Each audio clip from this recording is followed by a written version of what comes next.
Thank you for tuning in to the World Builder's Anvil, episode 287. This should be Jeff's intro, but don't tell him. Shh, I'm going to do it. Today, we're going to be talking about the future of fantasy television shows, what we'd like to see.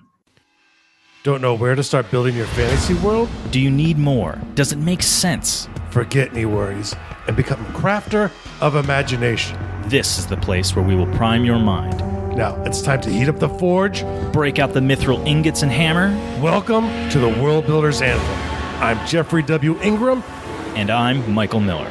Let's sup from the muck of Java and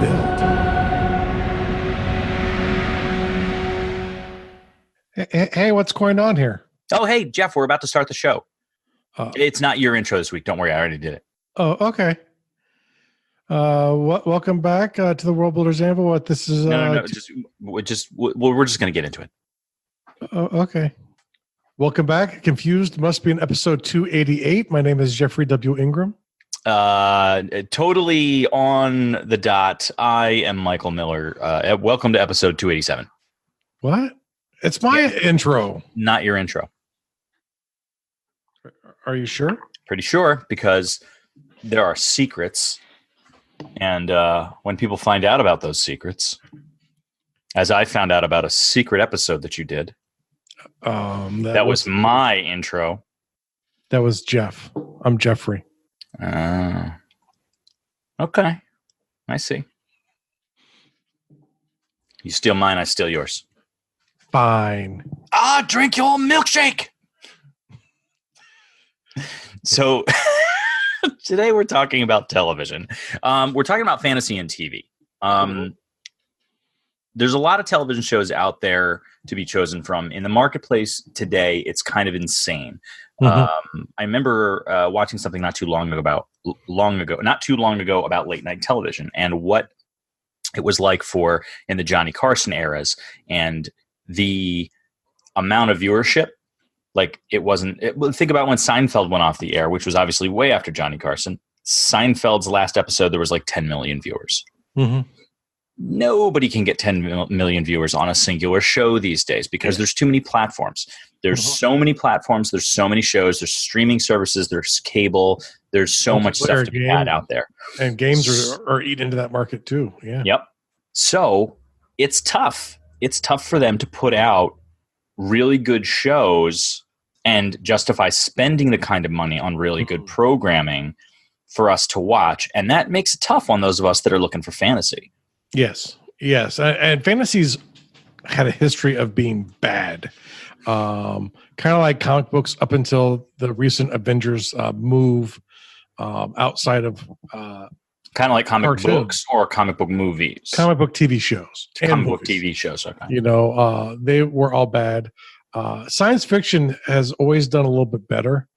I think it's because they try and which is ironic, honestly. I mean, like obviously the budgets and stuff weren't always in place. But you'd think that doing a low tech level show would be less expensive, but it's really not. The irony is that to do a high tech level show, it's cheaper. Mm-hmm. Yeah. You just transport around, don't have to worry about getting places. It's like you're on a spaceship. Whenever you're on the spaceship, you have a very limited set range, which is very reusable episode to episode where, I think that's why you see Star Trek stop going to so many planets as it goes on. Typically it starts off going to new planets and new worlds, and then it kind of goes back to the same planets, or it goes to space stations, or the actions on the ship this episode. And I think there's a lot more you can do. And I think they have a tendency with fantasy to always go epic fantasy. And they don't need to. They don't need to, but they do. It's like they do, as in they do execute that, or they do. I don't say they execute it. They try that. Yeah. And some shows have been cheesy, but have done it pretty well. What comes to mind is like Hercules. It was a fun show. Hercules was great. Xena, there behind it. It was a fun show. It was kind of epic and the big thing that's happening, but all of the episodes were actually small. They were very close to the characters. It was about a very limited location.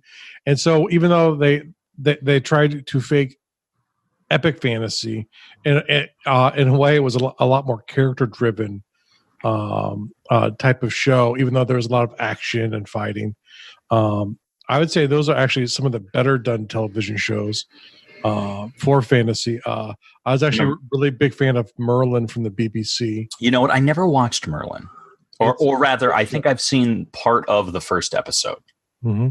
It wasn't, it was a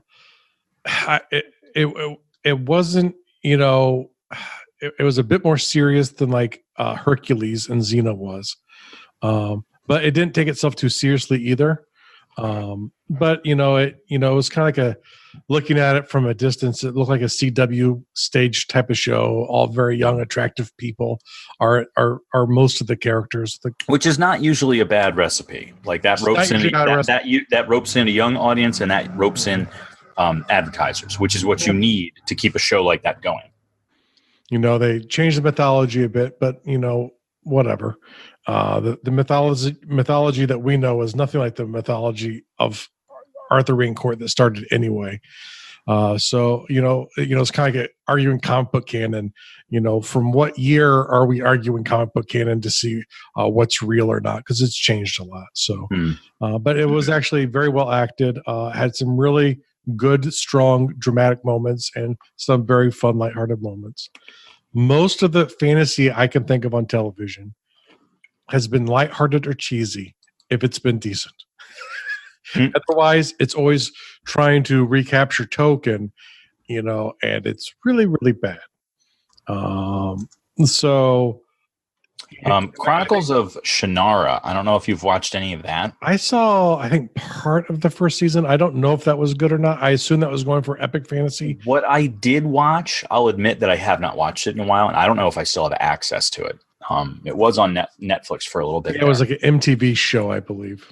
Yeah, what I watched, I really liked. I was getting into it, and I don't know if I've lost access to it or if it just fell by the wayside and I didn't get back to it because I was watching it and then Sarah didn't get into it, so I stepped away from it. Yeah, it's tough when we're watching different stuff. Mm-hmm. So the weird thing, here's how it goes though.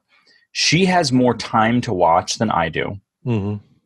But I have a bigger queue than she does. Mm-hmm. So, and she generally doesn't like the niche stuff that I like, but I almost always enjoy the things that she picks. So she'll find a thing, want to watch it, and I'll be like, oh, it's so good. Will you wait for me to watch that?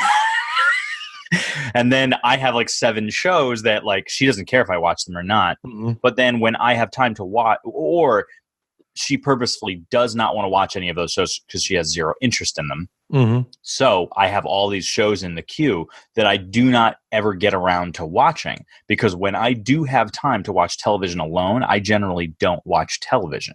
Mm-hmm. If I have time to watch television alone, I also have time to play video games or work in the basement or do other things. And going back to what we talked about earlier and how television's biggest competition is not television. That's why I tell people sports are at their peak. Television is, you have a lot more niche television coming out, which is cool. It's both good and bad. What's great about it is there's always something cool to watch, and there's like new niche things that's really interesting to find. What's bad about it is it's hard for them to keep those shows going because they're not making enough money on it to justify the risks they're taking on new content. Yeah. So it's kind of a tough place to be. And I'd agree to it. I think, one of the advantages Syfy has had, and horror as well on television is, is that those shows are typically a lot more about the people.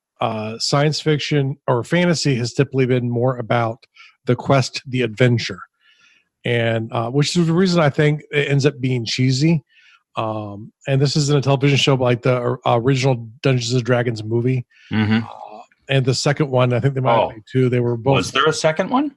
I think there was, because they had some Dragonlance elements. I saw like when I was flipping. I have to look that up. I saw the first one in theaters, and it was terrible. Yeah, and the second one they tried to redo it a little bit, and it was important. If you ask me, very one-dimensional. If you ask me, that movie was really important because it paved the way for Lord of the Rings. Yeah, but the need for it. It was still a bad movie. And the problem is Lord of the Rings verified that, the big epic fantasy can sell. As long as it's kind of goes to the next one is what written by the group, like one of arguably the greatest fantasy writers ever. I would argue that budgets typically don't meet ambitious fantasy shows. So I think a lot of times the creators come out with, like Highlander, the television show. It was okay, but its budget did not match. The quality for the time it was out was poor, and which happens a lot with fantasy. And it does it makes it less immersive. It's kind of like playing that video game that's pretty good, but there's something about it that prevents you from immersing. How do you feel? Well, finish your thought, because I got a question, but I don't want to interrupt your thought there. So my thought is, and it doesn't necessarily have to be high budget, but it has to be immersive. And usually the lack of budget on these shows take away from them. And there are a few exceptions, Game of Thrones being the big one. Because it obviously had essentially a movie production value, an expensive movie, but it would be several episodes. Yeah, they definitely have. To argue whether or not you enjoyed season 8 is irrelevant to the discussion. Pretty much. It looked good. In general, it was very good. Very well done. How do you feel and what do you think about, do you remember the Linda Hamilton Beauty and the Beast? Very vaguely, because I think that might have started or it was around the time I was stationed overseas. Probably. So Linda Hamilton, Ron Perlman, Beauty and the Beast, New York City, modern day telling of the tales. Definitely, I would call it a fantasy. You could, I haven't watched it in, decades. So I don't remember that there were other characters that were odd the way Vincent was. Yeah. But if there were, then I would say it's safe to call it a fantasy. Beyond that, you could simply just say that, I don't know, you could say it's a science fiction, that he was just, I don't know. I don't remember them. I'd say you perhaps to argue Beauty and the Beast. I don't know how they presented it, but that's just it. It's been so long since I've watched it. Actually just came back to mind. In general, it is always going to be a fantasy. There was a really good show that was, I think, only on for 1 or 2 seasons, of course. It was about a guy who was immortal. I can't remember the name of it. Crap. Describe it. I might know it. He played a medical examiner in New York. He had died. This was like major network too. This was like give me like do you remember the era? It was modern day. No. When it came out, I mean, was it 80s, 90s? I think it was 2000s. I think it's relatively recently. Medical examiner, immortal. 3 listeners are screaming at their iPods. I know. They're like, this is so obvious. They're like, this show. It was one of my favorite shows. You guys are idiots. Yeah. I don't think I've watched this show because it doesn't sound familiar to me. Let's see. He was a medical examiner forever. And never heard of it. I just looked it up here. And it was a really good show. He ended up being kind of like a Sherlock Holmes style of character. So it was what do you call that? Procedural cop show, basically. Yeah. Okay. In its execution, but they had a dynamic where he was really good at figuring out why things died, because he could die, he just couldn't be dead. So he could experience dying, but he wouldn't stay dead. And so he had no real superpowers outside of being alive for a long time and therefore learning a lot. He's actually, he feels cursed by death because when he's fallen in love, he's lost people. At the beginning of the show, it comes about from the perspective where he's the only person who he knows who's like this.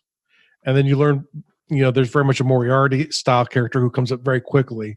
You start to see him peer in, and he also appears to be that way. And that's kind of the way the show goes.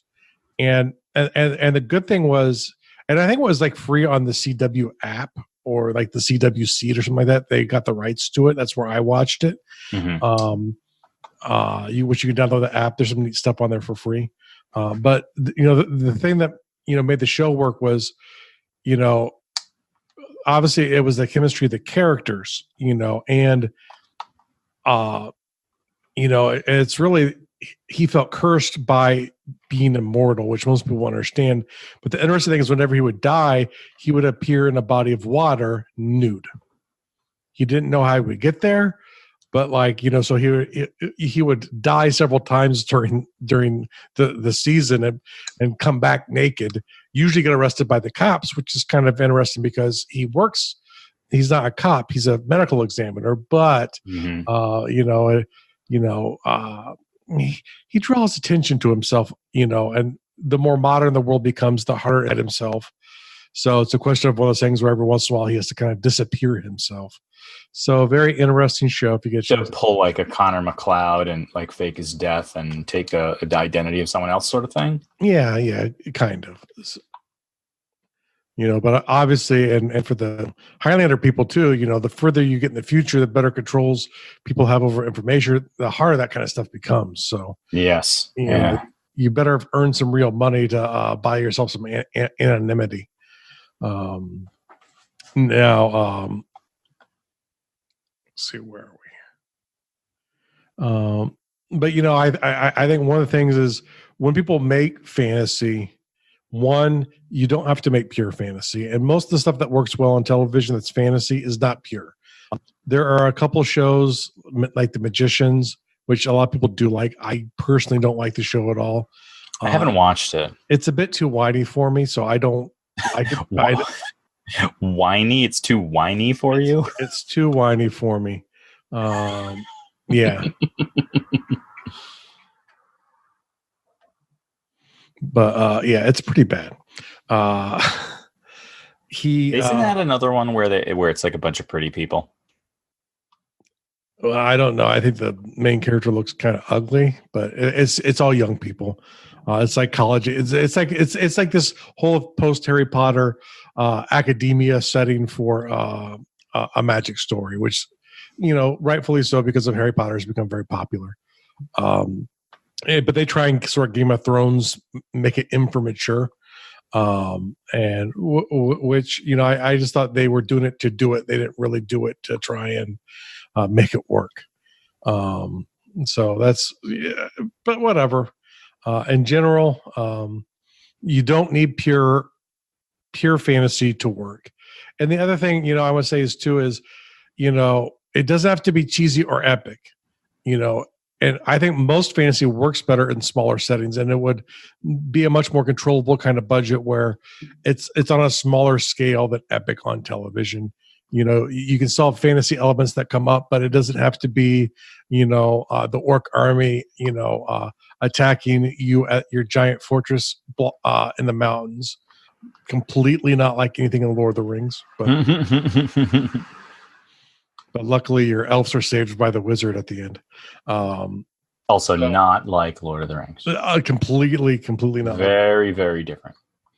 But it's one of those things where I think if people took the time, and made fantasy, that's a bit more thinking, has action and magic, which I think are kind of the common things you need. Or supernatural elements. It's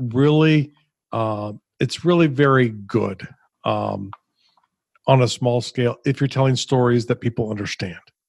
And it doesn't have to be epic. Most people don't really understand epic stories. They worry about them. They think they're caught up in epic. Every generation is the last generation of their country. You're kind of you're singing my old song, which is the whole thing about understanding how important the small story is. Everyone goes after the big epic whenever it's fantasy. It's like, okay, it's fantasy. People seem to think that if it's fantasy, it has to be epic. You have to have the ultimate wizard or dragon lord or something like that. The world doesn't have to be on the line. You just have to make it feel like it is. And even if you have like a small village that's being raided by... I was just going to say that it could simply be you saving a village. It could be you saving 30 people, not even a lot of people. A lot of the emotions and rhythms are the same because the people in that village, it feels the same way because to them, it's their whole world. I have said this on so many episodes. I have so many times said, that it does not need to be, you don't need to be saving the world or the universe. You can be saving one person. You can be saving a small village, one family. Make the adventure small. Make it intimate. I find that is so much more. You get so much out of that. Like, yeah, there are a lot of great epics that are fantastic and wonderful to read, but there's a lot of really good small stories that are also equally amazing. And especially when it comes to television or movies, and I have said this before too, if you're writing a TV show or a movie right now, write it to be shot. That is how I've said it before, and I will continue to say it. Few characters, few locations, few stunts, few special effects. If you keep all those things that save you money. If you keep those are the things that cost money. If you keep those things, on the curve, then you can write, and you can still write an amazing story. And we've also mentioned before that limitation breeds creativity. You don't have to say, okay, I've got no limits, so there's this wizard, and he's going to destroy the entire world. There's one hero, a lone hero. He will need help. Thus, he will go through the hero's journey, and he will get friends along the way of these ramshackle, weird, disseparate characters. It's like we've seen that before. I still love it. I love that story. I do. I'm on board pretty much every time. But that smaller story, that more intimate tale, it's compelling. It's easier to get made when it comes to productions, and it can be. Take a look at Firefly. Firefly is a classic example. I know it's science fiction, but if that were in a fantasy setting, every episode, small adventure.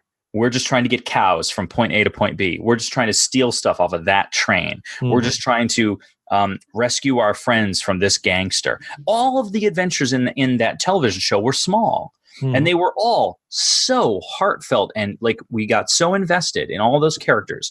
I mean, can you think of any other show that only had, what was it, 13 episodes, 14 made, and 17 in total, that is still widely talked about and beloved today, and the fan base is what got a movie made after the fact? Like, there's almost no other show. I can't think of another one that had that sort of thing happen. Most of that, in my opinion, is because of the character development, the cast, of course, the writing, but all of that is stuff that you can do. You don't have to, you don't have to make Battlestar Galactica. Loved that show, big fan, but I like Firefly too. Yeah, and as a Caprica, the spinoff of Battlestar Galactica was actually an extraordinary show. Never watched it. Unfortunately, lived for one season and got canceled. It was very much a thinking science fiction show, unfortunately, and people just didn't like it. So it's on Syfy. So anything good on Syfy, if it makes it 5 seasons, is incredible. I would say if it makes it to 3. Well, yeah, usually. But I said, occasionally they make it to 5. Post Stargate, they don't have the desire to do long run shows anymore. So now, to give ideas of some of the things we like, and then we're going to argue about some of them. Just to give examples, and we're not going to spend too much time on them. Stranger Things, I've not seen season 3. You don't like that show. I've heard mixed things on season. You don't like that show. I do like that show. You don't like that show. And it's fantasy. It's Dungeons and Dragons. It's science fiction.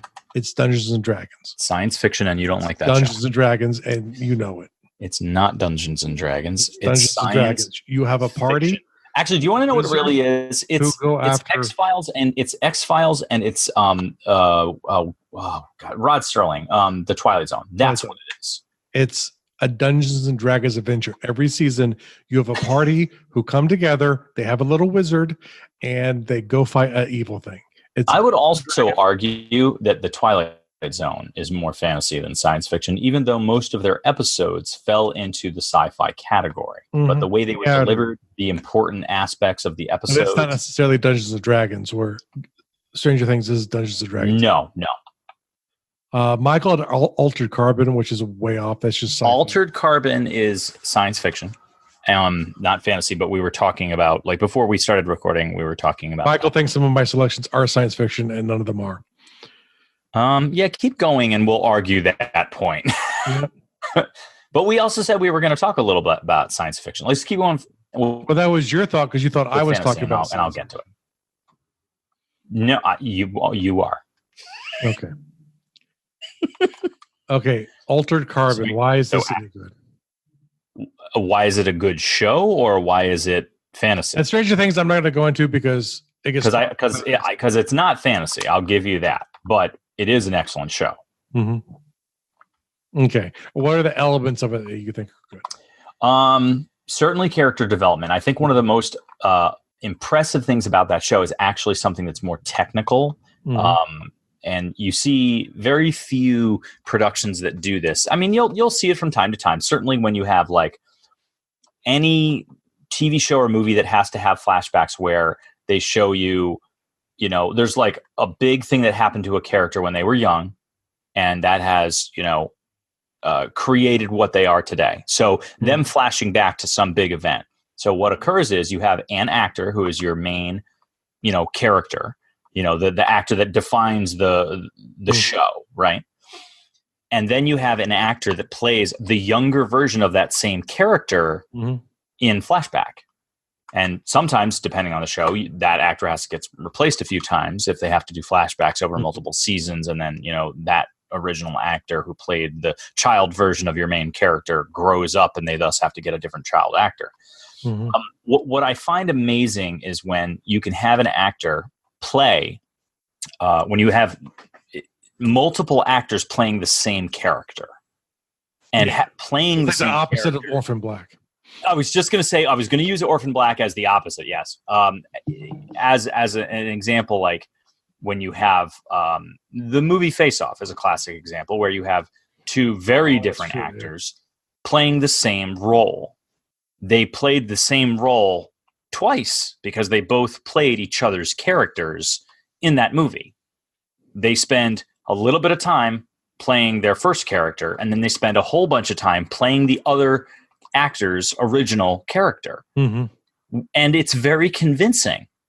And that's tricky. Technically, that's tricky. The thing I actually liked about that, because, it was sort of not I think that was a John Woo movie, and it was not his best. I really liked definitely not. I agree.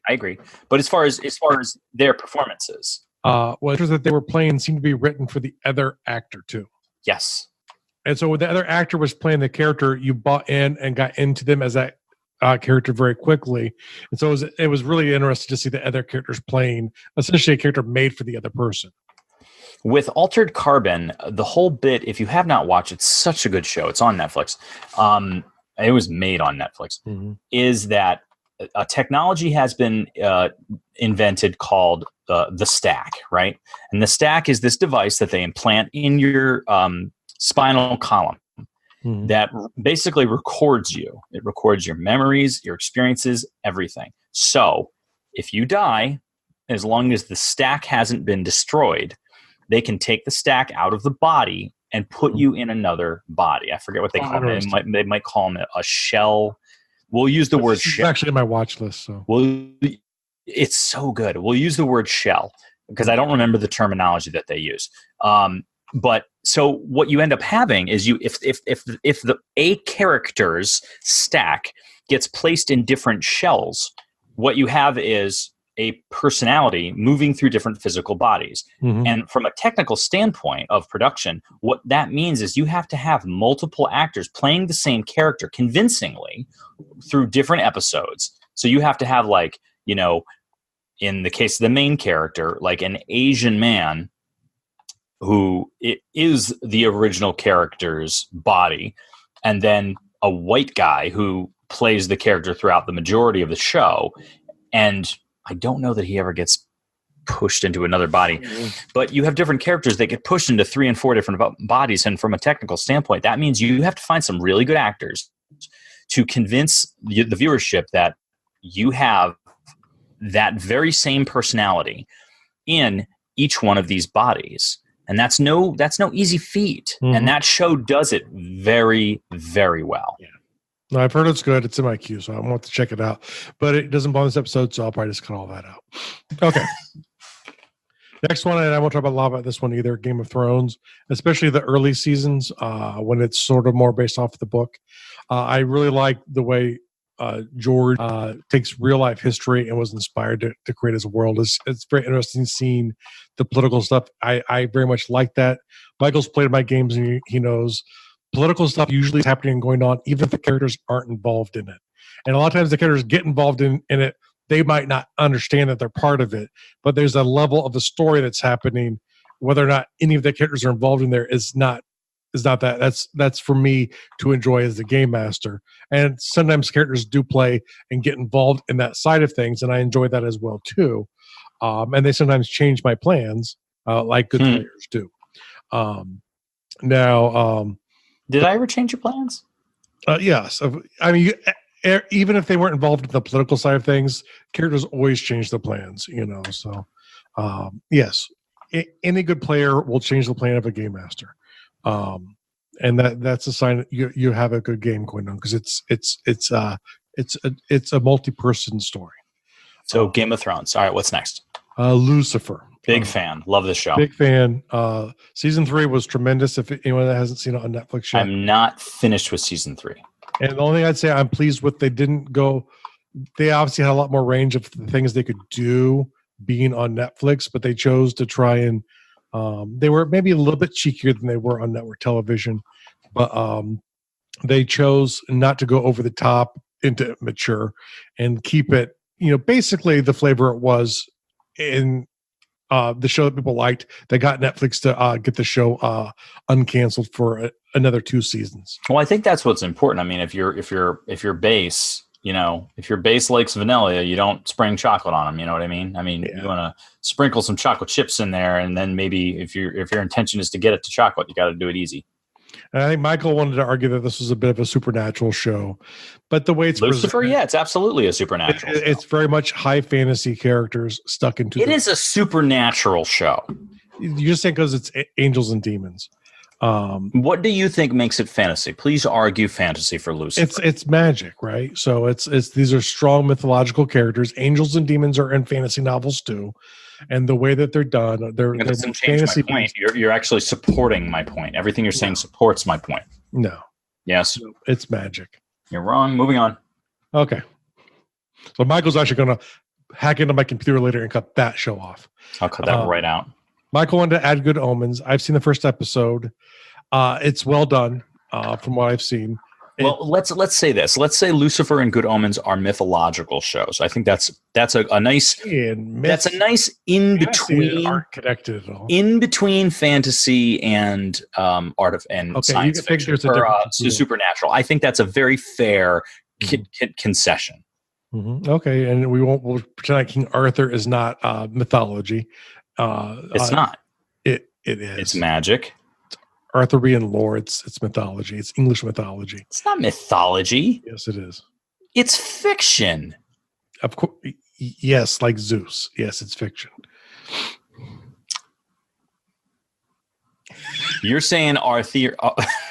Just keep going. I know you're messing with me now. Okay. Only because you're wrong. Only because I saw the look on your face. That's the only reason. If it was just audio, if I wasn't looking at your face on the video, I would not have gotten that you're messing with me. It's a pleasure to screw with your head, especially when you're wrong and don't realize. Sure it is. I'm not wrong.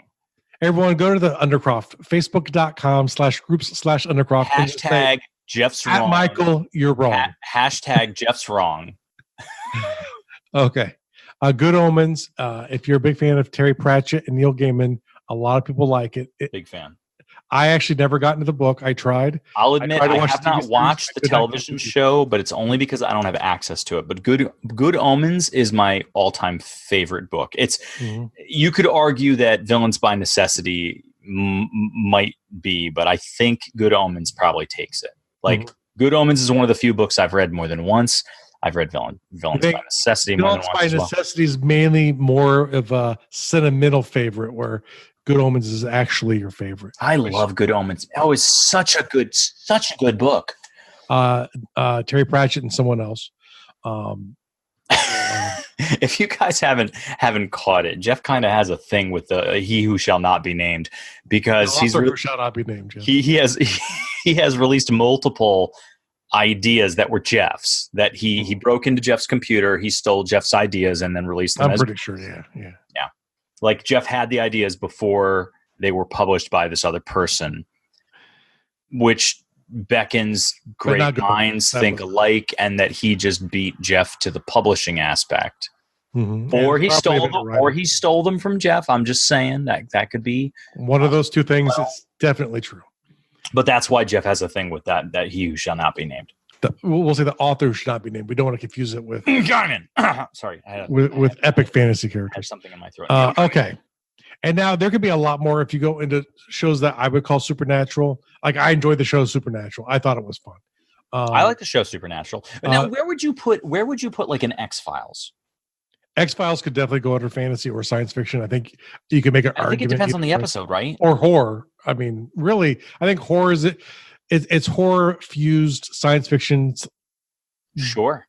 And did you ever watch the show Millennium? Huh? Millennium. Did you ever watch the show Millennium? It sounds familiar. It's not ringing. It was the names are ringing a bell. An X-Files spin-off, but it was in that vein and at the same time period. I believe they only ran 2 seasons. Mm-hmm. And gosh, it's been so long. I don't think again, another show I probably haven't watched in 20 years. Mm-hmm. And it was the guy who played Bishop from Aliens. He was the main character. Okay. And he was I don't know if it was like one of these deals where it was like he had died, but still alive. And he had some sort of weird connection to the weird. We'll just generally say the weird. Mm-hmm. And it was a good show. I remember liking it a lot. And there was one particular episode where most of the episode, there was no dialogue.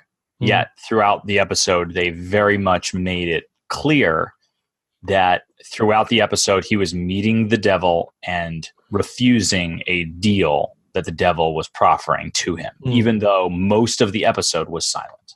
Or not silent, but nonverbal. Interesting. There's a lot of good supernatural shows. Like I've just finished watching Haven. It was a good series. Syfy. It actually went the long haul. I think 5 seasons.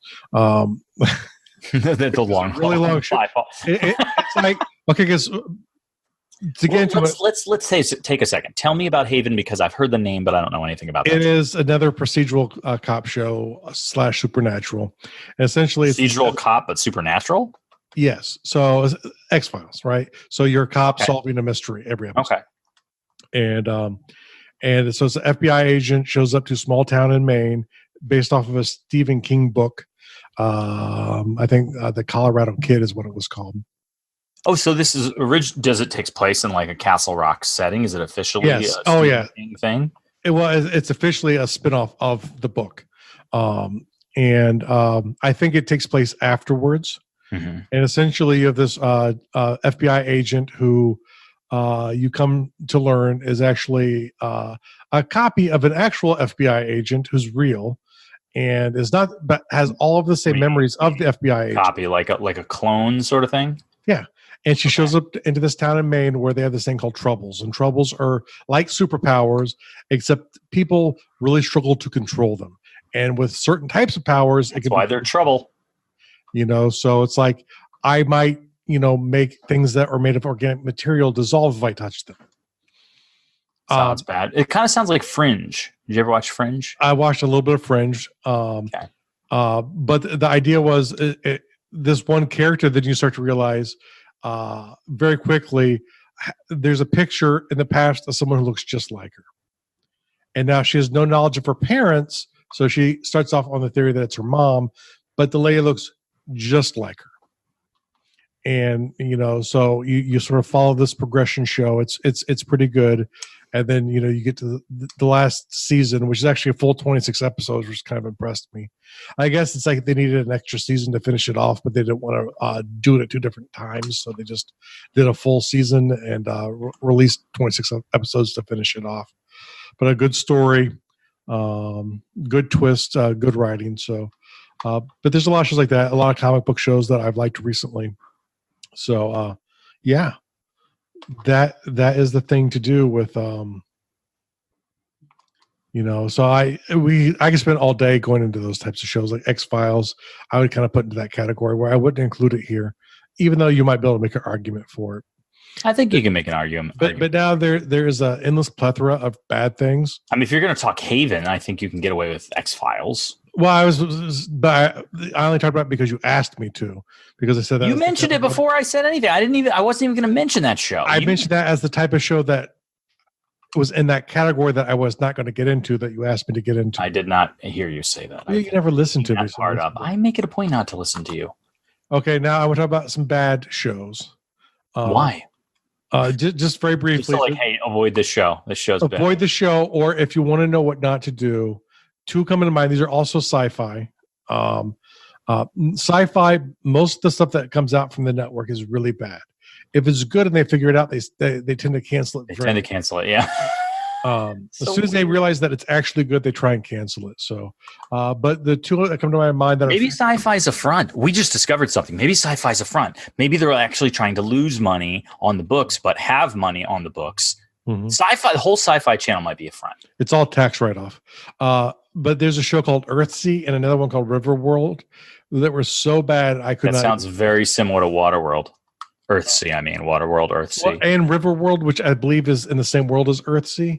And it's supposed to be... But to have rivers, you have to have land. Whereas Earthsea... There are islands. Yeah, well, Earthsea sounds like Waterworld. But they're really bad examples of bad. You go back to the 50s, there's tons of bad fantasy coming to the... unfortunately, fantasy is usually really poorly done.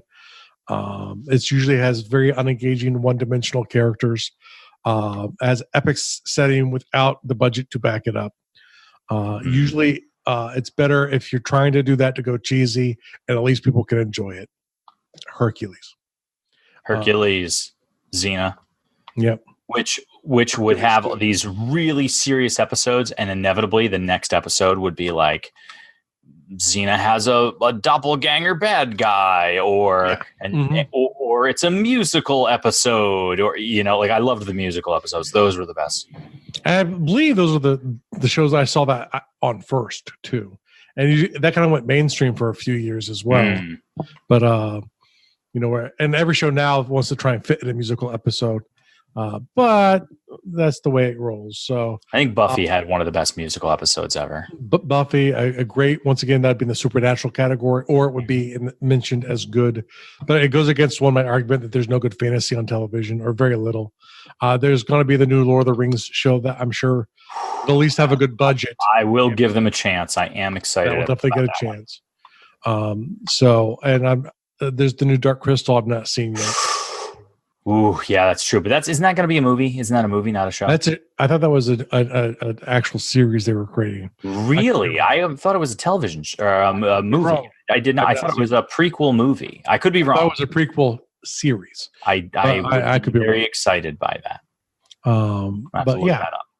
But the thing is, when you think about it, fantasy, especially more classic fantasy sort of rhythms, are very underutilized in television. So for the World Building Task, create a fantasy show and get it picked up by someone and let us know. That's kind of a heavy-handed task. You want to set the bar a little lower, Jeff? No. Okay. Okay, guys, go get a show made. See my earlier mentions of write it to be shot. Yeah. And then for the real world task, Michael, this is going to be one that I have to. I'm not even looking at the show notes. Do you have one, or do I have to make it up? It's the undercroft. Where am I looking? Oh, the undercroft. Give me a second. Facebook.com/undercroft. Groups/undercroft. I was so close. Facebook.com/groups/undercroft. Come on down, join us. And Michael might not be able to find it because he can't remember the link. Yes, I always just search for I always tell people just search for Undercroft and you'll find us. Like no other Undercroft. Usually, I'll try and do an introduction to people when they come into the Undercroft, and and respond. And when you respond and get active, then other people, then you see it more in your news feed, and you're more likely to not even have to go search for it. And a couple of things, like when you guys first try to join, you're going to get prompted with 3 questions. Those questions are not important to us. Like, you can answer them. Actually, there's a new third question. There is a new third question? Yeah. Do you want to share what that third question is? You can, and it's optional. You don't have to fill out the third one anymore. If you want to be kept up to date through the newsletter, you can put in your email address, and it will actually sign you up for the newsletter. But the third one's now optional. The thing about the questions is, it's really just to screen out bots and people who just want to spam. Yeah, and spammers. So just answer them. We don't seriously care about the nature of the answers. We actually love it when you answer funny. And some of them are pretty funny. Some of them are very, very clever. We have a lot of really clever people in the community. And I also want to apologize to the community. I have not been as active for a long time as I have in the past, where like I would be writing lots of things and lots of interaction. Life is just very busy for me these days. With my wife in school, I just don't have the time to spend in there that I previously did. And I still love you guys, and I love that I see activity and you guys like putting up these cool stuff that you find out there on the internet and sharing stuff that you're working on. I know that I'm not as interactive on there as I used to be, but if you want to send me messages directly or have any questions for me, I will absolutely answer. Mm-hmm. Yeah, definitely hit me up. So I just wanted to put that out there. Like for a while there, like it was very much part of my goal to be like a community manager, to be somebody that would be the first person to greet you and usher you into the group. And I really just don't have the time to be doing that these days. And I apologize, but it's not because I don't care. I really do. I think about it all the time and I feel guilty. So look at it as a success. Don't be held back by the fear of he likes to feel guilty. He's a masochist. A little bit. But the bigger thing is like there's so many cool people on there. Like there's a lot of cool people that they're working on cool projects. There's some great artists, and every now and then we get some cool art people will post up. Just get in there and look at the members and just pick a person and start talking to them, or throw a question out there. Hey, what do you guys think of X thing? That happens all the time. People will be like, a lot of times I'll go back, I'll look for unanswered ones. They can get lost sometimes. If you don't get an answer, just create a comment and tag me. I'll come look at it, because I do like to see comments, but being busy sometimes they're easy to miss. People will put up, they'll be like, I'm working on X project, and this is the problem that I'm running into. Like I'm running into this timeline issue, or I'm running into this realistic versus fantasy issue, or whatever. And you'll get opinions. You'll get some feedback. People will start bouncing off of you, and they might come up with, perspectives that you had not even considered, or even better, pointing you to resources that you weren't aware of, which I love seeing that. So, all right. So, otherwise, Amazon.com. No, help me.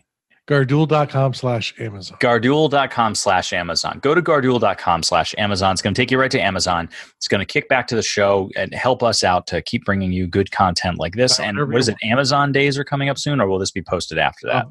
This will be posted, I think, before. I'm not sure. Okay. If you missed Amazon days, then you really should just go buy your Amazon stuff anyway. Go to Garduel.com/Amazon. Okay. See you next time. Next time. Thank you so much for listening to the World Builders Anvil. We would love it if you would share the World Builders Anvil with 2 of your friends. And so would they.